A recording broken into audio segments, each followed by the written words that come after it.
2000 का पॉपकॉर्न और 1 लाख रुपए का इनाम सुनकर भले ही अचंबा लग रहा हो, लेकिन ये सच है। पॉपकॉर्न किसी खाने वाली चीज का नाम नहीं, बल्कि एक डॉग का नाम है, वह भी 2000 रुपए के डॉग का नाम। और इनाम 1 लाख रुपए का। लाजमी है कि डॉग के साथ कुछ अनहोनी घटना हो गई है।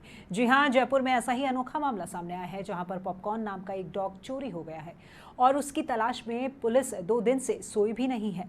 पुलिस ने अपनी पूरी ताकत झोंक दी है पॉपकॉर्न को खोजने में और आखिरकार खोज ही निकाला है पॉपकॉर्न को। जैसे ही पॉपकॉर्न दस्तयाब हुआ तो हर किसी की जुबान पर इस अनोखे मामले को लेकर चर्चाएं होती रहीं। क्या पुलिस का यही काम है? किस तरह से ये पॉपकॉर्न चोरी हुआ और कैसे पुलिस ने चोरी करने वाले बदमाशों को दबोचा है, देखिए हमारी ये खास रिपोर्ट।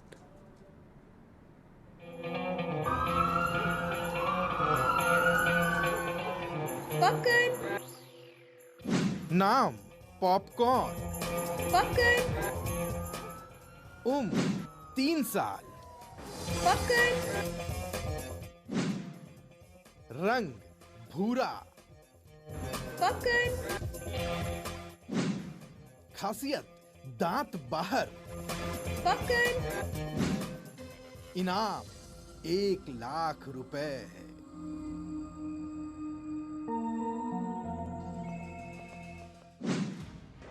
पॉपकॉर्न। जी हाँ, ये कोई इनामी बदमाश या कोई शख्स न होकर एक डॉग का नाम है, पॉपकॉर्न। इस पॉपकॉर्न नाम के डॉग ने पूरे पुलिस महकमे की नींदें उड़ा दी।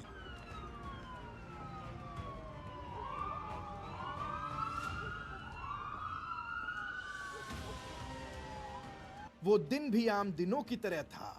चहकता महकता पॉपकॉर्न हवा खा रहा था, खुले आसमान के नीचे सड़क किनारे पूंछ हिला रहा था, ट्रेनर महोदय के साथ हल्का होने जा रहा था।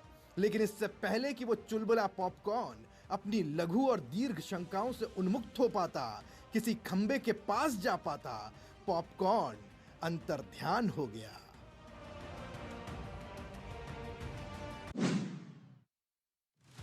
किसने सोचा था गधे के सर से सींग की तरह गायब हुए पॉपकॉर्न के गायब होने से सिस्टम हिल जाएगा और खाकी धारियों को सबसे बड़ा टास्क मिल जाएगा।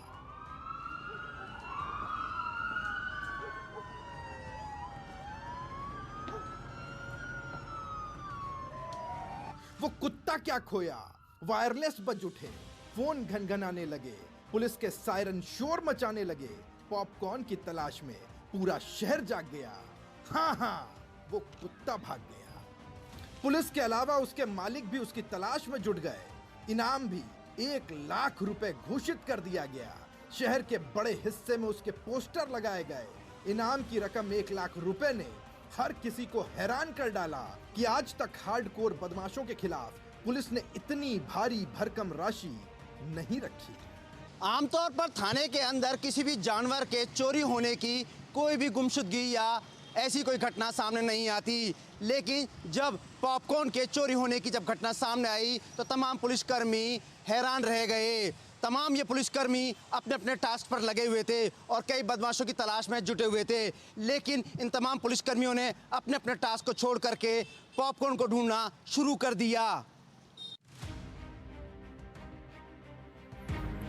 दरअसल मालवीय नगर के मॉडल टाउन इलाके में रहने वाली अनीता दास का विदेशी नस्ल का डॉग चोरी हो गया। 3 साल के इस डॉग के चोरी होने का मामला जब थाने पहुंचा तो पहले तो पुलिस ने केस दर्ज नहीं किया। बाद में जब उच्च अधिकारियों का दखल हुआ तो केस दर्ज किया गया। अजी काहे के अपराधी, काहे का अंजाम, काहे का लॉ एंड ऑर्डर, काहे का इंतजाम। राजस्थान की रणबांकुरी पुलिस तन मन से जुट गई कुत्ते की खोज में। अब समझिए जनाब, जब कुछ खो जाए तो उसे खोजने में कुत्ते की नाक काम आती है। अब वो नाक कहां से लाएं जो कुत्ते को खोज निकाले। पुलिस दलबल के साथ कुत्ते ना पॉपकॉर्न की खोज में जुट गई। वहीं दूसरी ओर पूरा प्रदेश तमाशा देख रहा था कि पॉपकॉर्न मिला या नहीं। साहब भूल जाइए चंद्रयान को, याद रखिए तो बस लोगों के इस इंतजार को जो शिद्दत से पॉपकॉर्न की सफल वापसी की आस लगाए बैठे थे। डॉग की तलाश में पुलिस ने रात दिन एक कर डाले। प्रताप नगर थाना इलाके में मालवीय नगर के करीब 20 होटल और उसके 500 कमरों को खंगाला गया, बावजूद इसके डॉग पॉपकॉर्न नहीं मिला। आखिरकार 2 दिन की कड़ी मेहनत के बाद करीब 2 दर्जन पुलिसकर्मियों की फौज ने पॉपकॉर्न को खोज डाला। जयपुर के एक सुनसान इलाके से पॉपकॉर्न को दस्तयाब किया गया। वहीं चोरी करने वाले मुलजिमों को भी गिरफ्तार कर लिया गया है। पॉपकॉर्न की खोज में भागते दौड़ते चप्पे चप्पे पर कुत्ते के पगमार्क तलाशते एक जवान के मुंह से कुत्ता क्या निकला, कुत्ते वाले तमतमा गए। खबरदार, कुत्ते को कुत्ता बोला तो अंजाम बुरा होगा। वाह वाह, इज्जत की इंतहा देखिए। कुत्ते को ढूंढते ढूंढते इंसान परेशान हो गया, वहां कुत्ते को कुत्ता बोलने वाला गुनहगार हो गया। खैर, खुशियां मनाइए, मिठाइयां बांटिए, क्योंकि पॉपकॉर्न वापस आ गया है। डॉग मिलने के बाद डॉग की नजर उतारी गई, स्वागत हुआ, इस्तकबाल हुआ। हालांकि अभी भी पॉपकॉर्न कानूनी प्रक्रियाओं के बाद ही अपने घर जा पाएगा। एक डॉग को ढूंढने में पुलिस ने अपनी पूरी जान झोंक दी। 3 दिन की कड़ी मेहनत के बाद आखिरकार डॉग पॉपकॉर्न पुलिस को मिल ही गया। पुलिस ने मामले में 3 आरोपियों को भी गिरफ्तार कर लिया। अगर पुलिस इस 3 दिन के भीतर कई बदमाशों को पकड़ती तो शायद उनकी वाही वाही होती, लेकिन पुलिस ने बदमाशों को पकड़ने की बजाय डॉग को ढूंढने पर ही अपना ध्यान दिया। बहरहाल, अब इस डॉग को ढूंढने के बाद पुलिस ने चैन की सांस ली है। हालांकि इस घटना के बाद अब पुलिस उसी तरीके से कानूनी प्रक्रिया अपनाएगी जैसे बदमाशों के खिलाफ अपनाई जाती है, और उसी के बाद इस डॉग को परिवादी को सौंपा जाएगा। कैमरा पर्सन दिलीप के साथ यादविंद्र शर्मा,